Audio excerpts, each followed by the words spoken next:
मध्य प्रदेश की भारतीय जनता पार्टी सरकार और तत्कालीन कांग्रेस सरकार में रहे परिवहन विभाग के पूर्व कांस्टेबल सौरभ शर्मा के केस में हर दिन नए नए खुलासे हो रहे हैं। सौरभ की दोस्त की गाड़ी से एक डायरी मिली है और उस डायरी में उसके उन आकाओं और अफसरों का हिसाब किताब दर्ज है जिन्हें उगाही की गई रकम का सौरभ शर्मा हिस्सा दिया करता था। पूरे साल में करीब 100 करोड़ की अवैध उगाही सौरभ शर्मा अपने गुर्गे के जरिए कराता था। उसकी पकड़ का अंदाजा इसी बात से लगा सकते हैं कि नौकरी से इस्तीफे देने के बाद भी वह अपनी गाड़ी पर आरटीओ का बोर्ड लगाकर चलता था, लेकिन किसी भी अधिकारी की हिम्मत कि उस पर कोई जरा सी भी कार्रवाई कर सके। सौरभ शर्मा की डायरी मिलने के बाद कई सफेद पोशों की धड़कनें बढ़ चुकी हैं, लेकिन एक बड़ा सवाल यह उठता है कि जांच एजेंसियां आखिर उन सफेद पोशों का नाम उजागर क्यों नहीं कर रही हैं।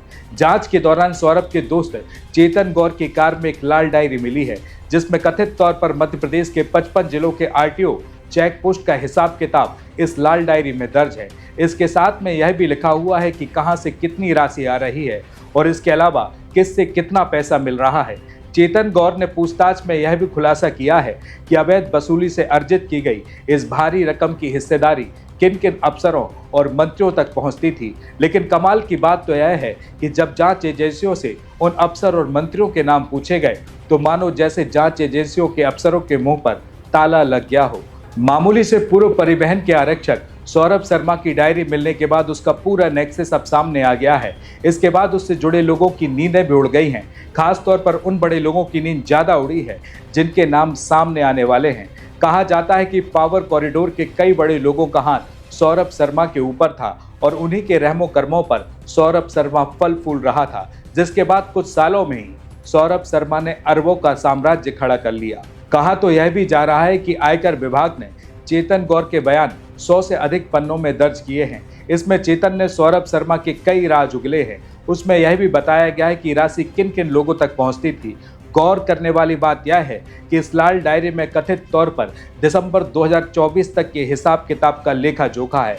बता दें कि अभी दिसंबर 2024 ही चल रहा है, यानी कि पूरा हिसाब किताब तरोताजा है।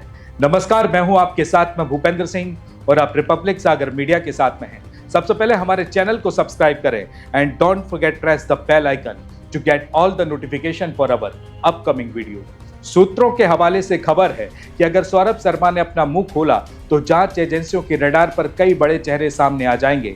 ऐसे में लोकायुक्त की छापेमारी जब उसके घर पर चल रही थी तो उसको बचाने की कोशिश भी जोरों पर की गई थी। अब मामले से जुड़े सीसीटीवी वीडियो भी सामने आए हैं और उसमें दिख रहा है कि जिस गाड़ी में भारी भरकम सोना मिला था वह छापेमारी से पहले सौरभ शर्मा के घर पर ही खड़ी थी। ऐसे में सवाल यह है कि क्या सौरभ शर्मा को लोकायुक्त की छापेमारी की सूचना पहले ही मिल गई थी, जिसके बाद वह सारी कीमती चीजों को छुपाने में लग गया था। जानकारी के अनुसार परिवहन विभाग के कांस्टेबल सौरभ शर्मा को मध्य प्रदेश के आधे परिवहन चेक पोस्ट की जिम्मेदारी दे दी गई थी। इन चेक पोस्ट में आने वाले पूरे कैश को वो खुद ही डील करता था। चेक पोस्ट पर तैनात इंस्पेक्टर और दूसरे अफसर का शेयर भी वह खुद ही तय करता था। यहां तक कि उसके काम में कोई अफसर और इंस्पेक्टर दखल भी नहीं दे पाता था। परिवहन विभाग से मिली जानकारी के अनुसार सौरभ शर्मा के पिता स्वास्थ्य विभाग में पदस्थ थे। साल 2016 में उनकी अचानक मृत्यु के बाद उनकी जगह अनुकंपा नियुक्ति के लिए सौरभ की तरफ से आवेदन दिया गया। स्वास्थ्य विभाग ने स्पेशल नोटशीट लिखी कि उनके यहाँ कोई पद खाली नहीं है। अधिकारियों के मुताबिक ये इसलिए किया गया ताकि सौरभ शर्मा को मनचाहे विभाग में अनुकंपा नियुक्ति मिल सके। परिवहन विभाग के अफसरों के मुताबिक आमतौर पर परिवहन विभाग में अनुकंपा नियुक्ति इतनी आसानी से नहीं मिलती। इसके लिए ऊंची पहुंच यानी कि पॉलिटिकल कांटेक्ट होना बेहद जरूरी होता है। यहां तक कि परिवहन अधिकारियों का यह भी कहना है कि 2016 की तत्कालीन सरकार में भी सौरभ के हाई लेवल पर संबंध थे। यही वजह थी कि उसकी नियुक्ति की प्रक्रिया बहुत तेजी से पूरी हो गई। अक्टूबर 2016 में सौरभ की भर्ती के बाद उसकी पहली पोस्टिंग ग्वालियर परिवहन विभाग में हुई, मगर जल्दी उसे चेक पोस्ट पर नियुक्त कर दिया गया। साल 2019 तक वह चेक पोस्ट पर रहा और इसके बाद वह फ्लाइंग स्क्वाड में आ गया। उस समय मध्य प्रदेश में कांग्रेस की तत्कालीन सरकार थी।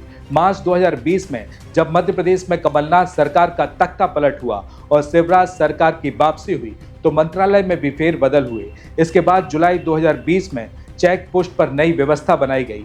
अधिकारियों को भरोसे में न लेते हुए मालवा निवाड़ के चेक पोस्ट का पूरा काम सौरभ शर्मा के सुपुर्द कर दिया गया। जानकारी के मुताबिक 1 जुलाई 2024 को सरकार ने चेक पोस्ट बंद करने का फैसला लिया है, लेकिन इससे पहले मध्य प्रदेश में कुल 47 परिवहन चेक पोस्ट थे।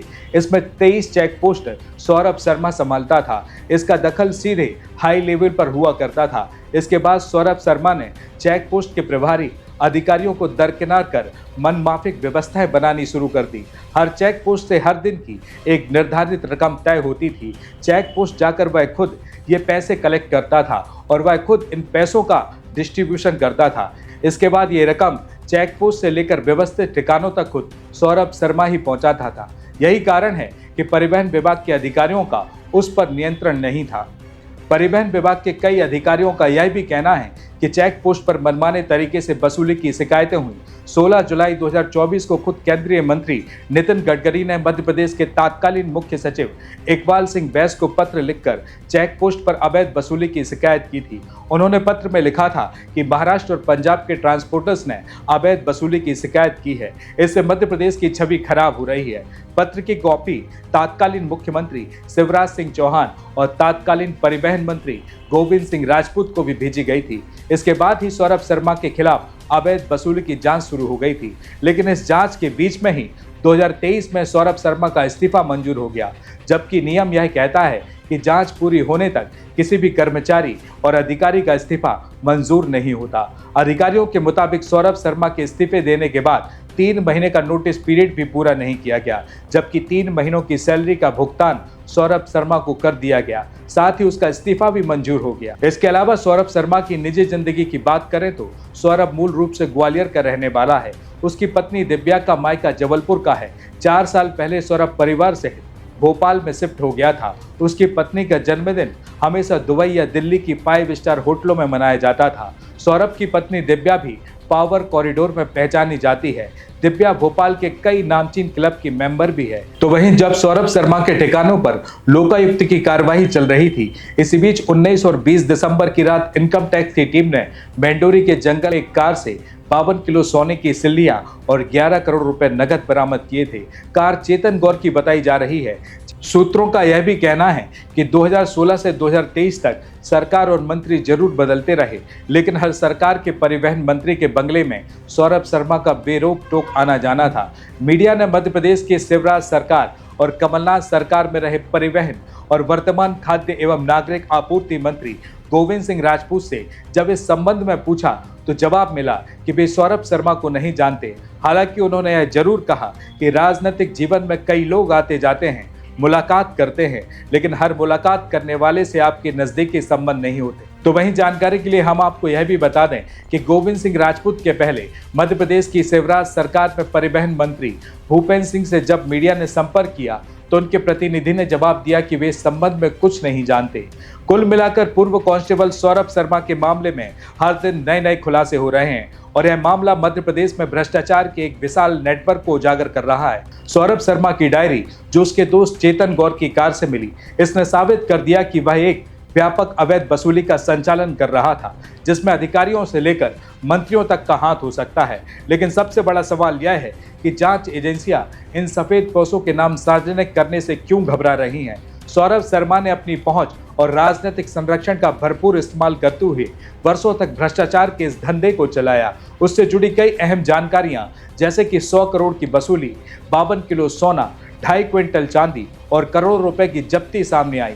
अब सवाल यह उठता है कि क्या जांच एजेंसियां मामले में सच्चाई का खुलासा कर पाएंगी या यह भी सत्ता के दबाव में दब जाएगा। सवाल यह भी है कि कैसे सौरभ शर्मा और उसके नेटवर्क के अन्य लोग लगातार सत्ता के गलियारों से बचते रहे और कोई ठोस कार्रवाई क्यों नहीं हुई। क्या एक बड़ी राजनीतिक साजिश का हिस्सा था या फिर अधिकारियों की लापरवाही ने इसे बढ़ावा दिया। अंत में इस मामले से जुड़े सभी सवालों का उत्तर समय के साथ मिलना बाकी है, लेकिन इस केस ने साबित कर दिया कि भ्रष्टाचार की जड़ें केवल विभागों तक सीमित नहीं बल्कि पूरी प्रशासनिक व्यवस्था और गंदी राजनीति का हिस्सा है।